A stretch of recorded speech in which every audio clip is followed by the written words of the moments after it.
Only families live here. Useless sponsors can get out. I calmly accepted those words. Finally, it was worth enduring for 18 years. At that moment, 2 men in suits entered from behind me. What? My name is Patricia. I am 74 years old this year.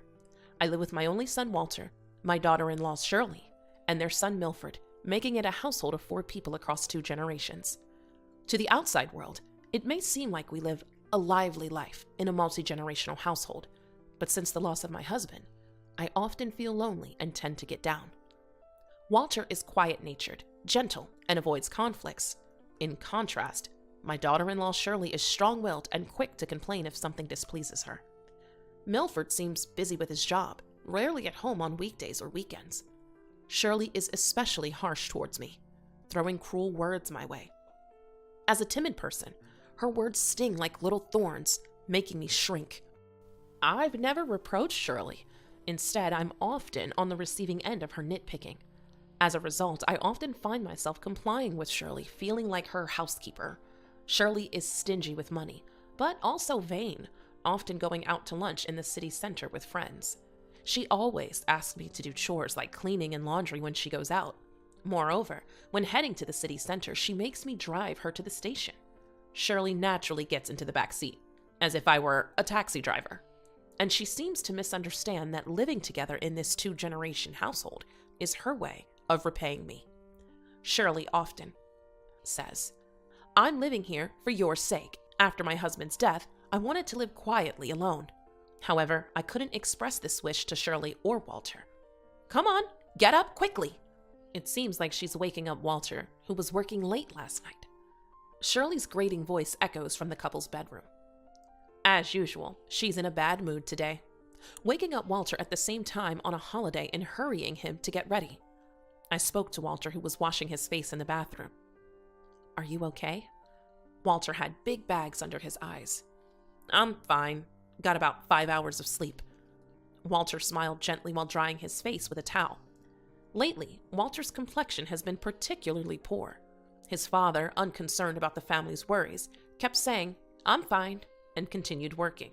One day, he suddenly collapsed and passed away. I knew all too well that "I'm fine" is a danger signal. Fine is not fine at all. As Walter washed his face, memories of that time came back, and my chest tightened. I wish I could let him rest more on holidays, but I doubt I can say that to Shirley. Loud footsteps come from upstairs. The way of walking conveys her bad mood. It must be Shirley. As I show my displeasure, Shirley appears in the bathroom. Her brows are furrowed, not bothering to hide her dissatisfaction. "Hurry up! I'm going to be late for my appointment with friends." Walter, with a downcast look, put the towel back. "Sorry, I'll get dressed right away." The meek Walter quickly left the scene. Shirley thrust a note at me. "Patricia, here. This is the shopping list. Get these." Shirley pushes the note into my hands without looking me in the eye. "Yes, I understand. Have fun with your friends." I forced a smile as best as I could. Shirley hands me the note, but no money. The payment comes out of my pension.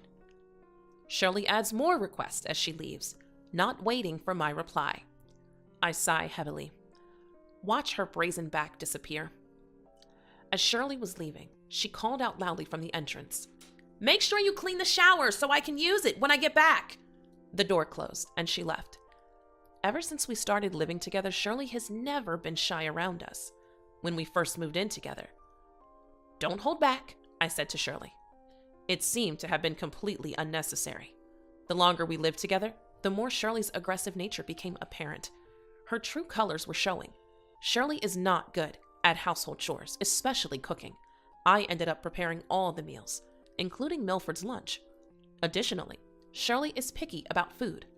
If she dislikes a dish, she would say, "I told you I can't eat this," and leave the table. She often complains about other chores too.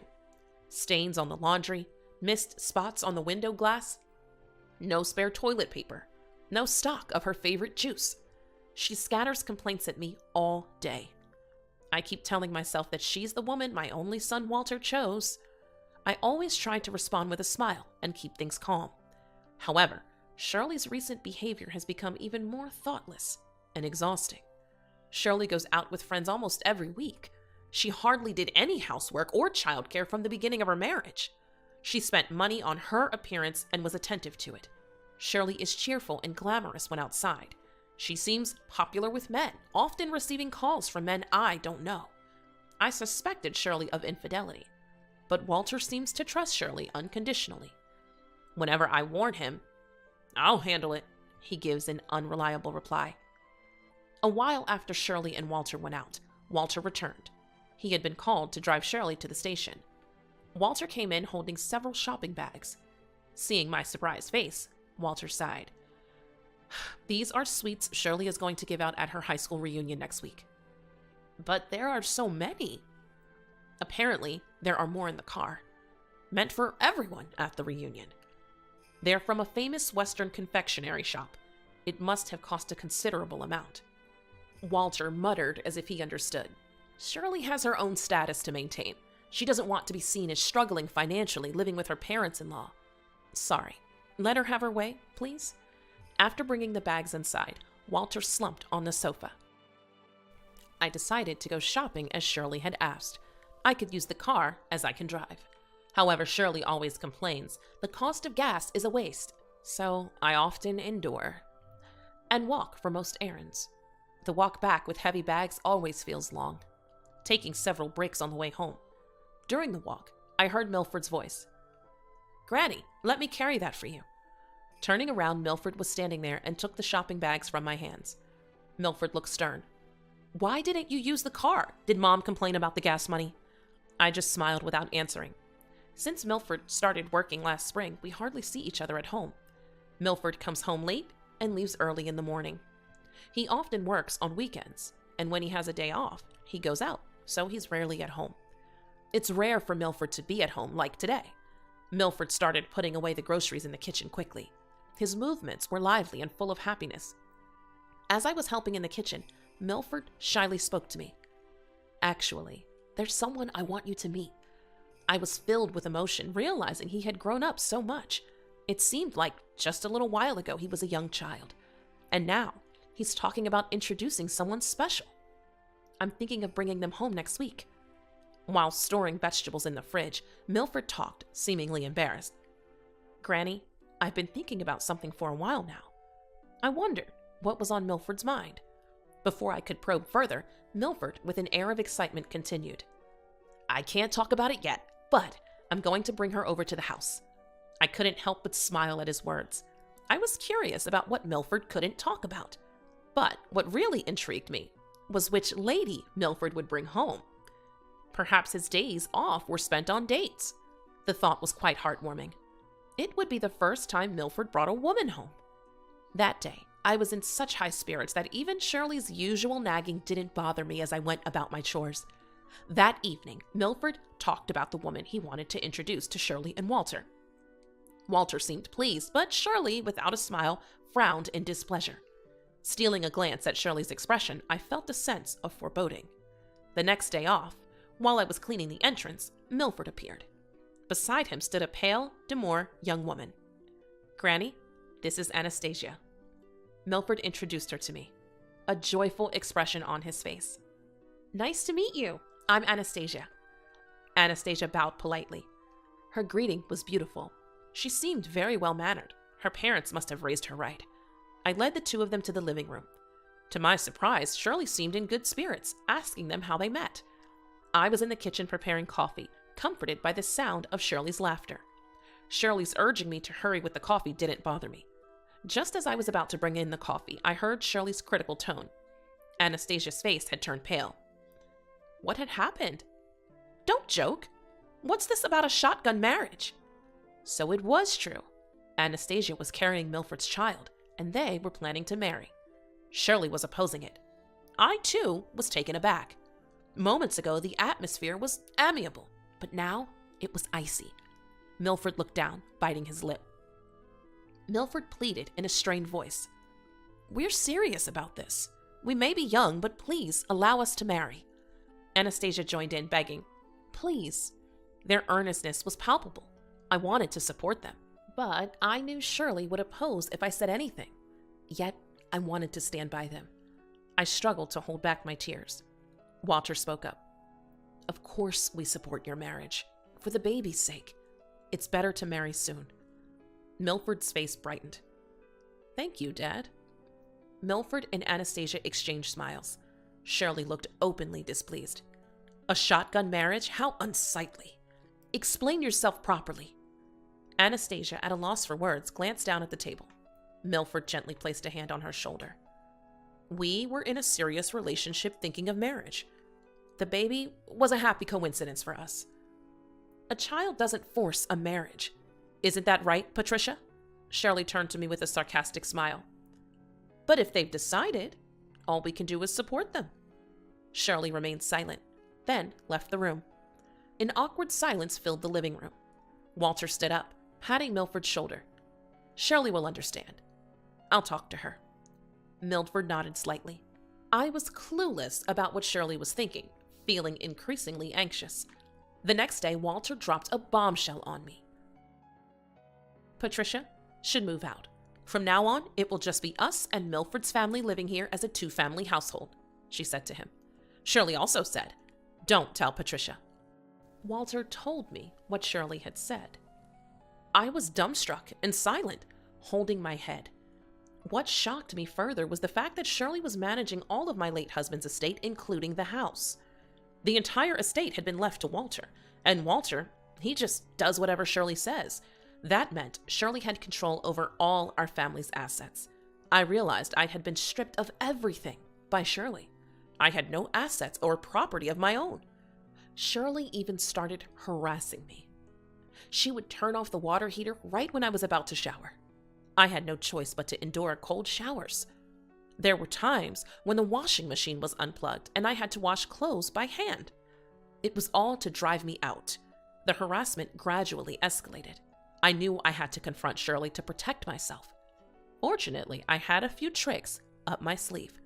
I decided to plan my next steps in consultation with Walter, but dealing with Shirley wouldn't be easy. Will it work? The weeks since I decided to confront her flew by. When things had calmed down a bit, Shirley called Milford and Anastasia. Milford and Anastasia sat at the living room table, looking uneasy. Shirley, seated opposite them, had a calm expression. Once everyone was gathered, I expected Shirley to deliver my death sentence. Shirley finished her coffee in one gulp, crossed her arms, and said, Well, I suppose it's pointless to oppose, but when exactly are you planning to get married? Everyone was stunned by Shirley's change of heart. We want to do it soon, considering Anastasia's condition. Shirley's composure was almost frightening. So this means we're finally done with parenting, doesn't it?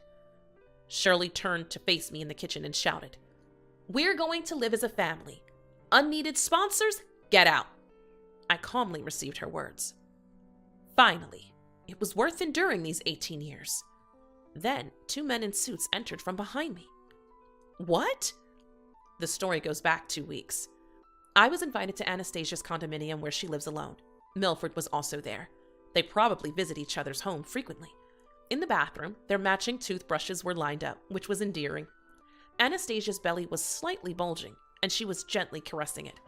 Milford, seating me at the dining table, with a serious look, said, There's something important I need to discuss. A conversation you don't want Shirley to overhear, right? Milford silently nodded. A slight smile on his face. Anastasia also smiled thinly, looking pleased. Milford offered me the coffee he had brewed and continued. Why don't you live with us? Dad told me that Mom is trying to kick you out. I was taken aback by his sudden proposal. I almost dropped the mug I was holding. Milford looked at me seriously. But I can't rely on you. Milford's expression remained serious. Anastasia held Milford's hand, as if to encompass it. Milford was earnest about wanting me to live with them. I straightened up involuntarily. I've always thought about it since I was a child. Granny, you were always treated badly by Mom. I couldn't stand it. Indeed, Shirley is strong-willed and assertive. Dad never talks back. I can't just watch Granny being mistreated by Mom. I'm fine. Thank you for worrying. Remember when I first said I wanted to introduce Anastasia to you, Granny? I remember the day Milford said he wanted to introduce Anastasia. It was a determined statement that stuck in my mind, but I had forgotten it until now. it was something you've been thinking about for a long time. I always thought I wanted to help Granny when I grew up. So Milford had been thinking about that. I felt tears welling up. Mom is always cold and rude to Granny, making snide remarks, but kicking you out? That's just too cruel. Milford was, it turns out, really that concerned about me. He leaned forward, staring into my eyes. Come live with us. There's no need for Granny to suffer alone in that house. When I didn't respond, Anastasia looked at me with a serious expression. I heard about Granny from Milford. Please, come live with us. I'm so touched, really touched, but I don't want to be a burden on your lives. That's not a problem at all. We need your experience in parenting, and it would be so reassuring to have you with us. Milford and Anastasia then said, Please, come live with us, asking together. Tears welled up in my eyes from their sincere feelings and kindness towards me. Thank you. I understand your feelings. I will live with you. No, please, let me live with you, I asked earnestly. And so it was settled that I would live with Milford and Anastasia. I braced myself for the final battle with Shirley. Leaving Milford's condo, I felt relieved knowing that even if Shirley kicked me out, I had a place to go. My arsenal wasn't just that. Standing behind Shirley now were two men, a dignified older gentleman and a tall young man, both on my side. Just now, finally, it was worth enduring for 18 years, I said. Shirley stood dumbfounded, as if deflated. This man here is the landlord, a childhood friend of my late husband. The dignified man nodded in greeting. This land is actually leased. I explained that the condition for renting it was that I lived here. Everyone looked puzzled. I recounted how the landlord and my husband had argued over who would marry me. Ultimately, my husband chose me. The landlord, wanting to see me, lent the place on the condition that my husband and I continued living here. I explained it all in order. Ever since then, I've been living here. Wow, Granny, you were really cherished. The landlord blushed. Shirley, unable to speak, trembled her lips. So, everyone has to leave here, right? That's right. Shirley, for the 18 years we've lived together, I've always endured. But now, it's over. That's absurd. What about the tenant's right to stay? You can't just tell us to leave. Shirley argued vehemently. Normally, yes, but I've discussed it and chosen to terminate the lease myself. Shirley clenched her fist, her face turning red. I've lived here a long time, but it's time for me to move on. I'm going to live with Milford and the others. Unbelievable! I won't allow this. Shirley exploded in anger. Who's being ridiculous? Your obvious disdain for Anastasia's pregnancy, your harassment towards me, your attitude towards Walter? You've been awful. Shirley slammed her hands on the table. Shirley, let's get a divorce. Walter spoke seriously to Shirley. She stood, mouth agape, losing momentum. I can't stand living with Shirley anymore. I want a divorce. What's all this about? Right now, the problem is that this house is gone and Patricia is going to live with Milford. Mother, we will live with Milford and Anastasia. That's settled. Now, it's about me and Shirley. I don't want to live with her anymore. Shirley, usually submissive, was taken aback by Walter's sudden change. Why is this happening all of a sudden? Until now, Mother has endured Shirley's attitude. So, I endured too. But if Mother is leaving to live with Milford, there's no need to bear it anymore. I want to divorce Shirley. A tall man standing behind stepped forward, holding an envelope. This man is a detective. He's been investigating you for years. Walter opened the envelope, spreading its contents on the table. Shirley's face turned pale at the sight. Inside were photos and documents. The photos showed Shirley arm in arm with a young man she didn't know entering a hotel. Shirley was seen coming out of a nightclub in a photo. This is proof that Shirley was having an affair. I've been having her investigated regularly for quite some time. Lies. No, this is a misunderstanding. It doesn't matter if it's a misunderstanding or not. The investigation is conclusive. Shirley, you've been using household money for a young man. Walter handed Shirley a copy of the bank transfer details. I was amazed at how thorough Walter had been. How far had he investigated? Perhaps the most frightening enemy is Walter himself. His gentle face only made his relentless pursuit all the more intimidating. Shirley, either resigned or defiant, began to smirk. Well, It was for his future career as a singer. It's fine to support that, right? Walter shook his head and sighed. Then what about this photo? The photo showed the young man Shirley had been with entering a condominium with another woman. Shirley stared at the photo, shocked. Her hands trembled slightly. That man's been spending the money Shirley gave him on his own pleasures. Walter pulled out a digital voice recorder from the envelope. Here's a recording of him saying Shirley is an easy mark. Shirley, overwhelmed, held her head and closed her eyes tightly. Then she said, "Lies, lies, lies, lies, lies," she murmured repeatedly. Shirley, you were being deceived too, but that's no excuse. Shirley looked around at everyone with wide eyes. What am I supposed to do now? How am I supposed to live? That's for you to figure out. You have plenty of time to atone for your sins. I can't take this anymore. This life. Walter, usually quiet, raised his voice, causing Shirley to flinch and tear up. He stood up from his chair and glared at Shirley. I can't continue with Shirley anymore. Not just her attitude towards me, but everything she's done to my mother. Walter had been enduring for years. He was quiet, but vindictive. And a hard worker. Walter had been planning his revenge on Shirley for years. She had been under investigation for almost a decade. Now, Shirley was thoroughly defeated. She was speechless and collapsed onto the floor from her chair. Walter left the house without another word, followed by the landlord and the detective. No, Walter, come back! I'm sorry! Shirley kept crying incessantly. I urged Milford and Anastasia to leave the house. Shirley, left alone, was engulfed in deep regret and despair for her irreversible actions. Later, Shirley and Walter got divorced. Shirley strongly opposed it, leading to mediation. However, with all the evidence gathered, Shirley ended up paying a significant amount of compensation. Shirley demanded a share of the property, but she was confronted with the amount she had spent on the young man. Instead of compensating for the embezzlement, Shirley had to reluctantly give up her claim to the property. It was nothing but her own responsibility. Shirley, now homeless and burdened with debts, had to pay the compensation. She had accumulated a large amount of debt. Shirley now lived in a dilapidated apartment in a desolate suburban area. She worked tirelessly day and night in a factory during the day and as a security guard for road construction at night. She continued to demand money from the young man she had given money to. Give me back my money! And was warned for stalking. Despite the warning, she didn't stop her stalker behavior and could be arrested for threats. Walter continued to have her investigated, even after the divorce, receiving regular reports. Walter's vindictiveness was daunting.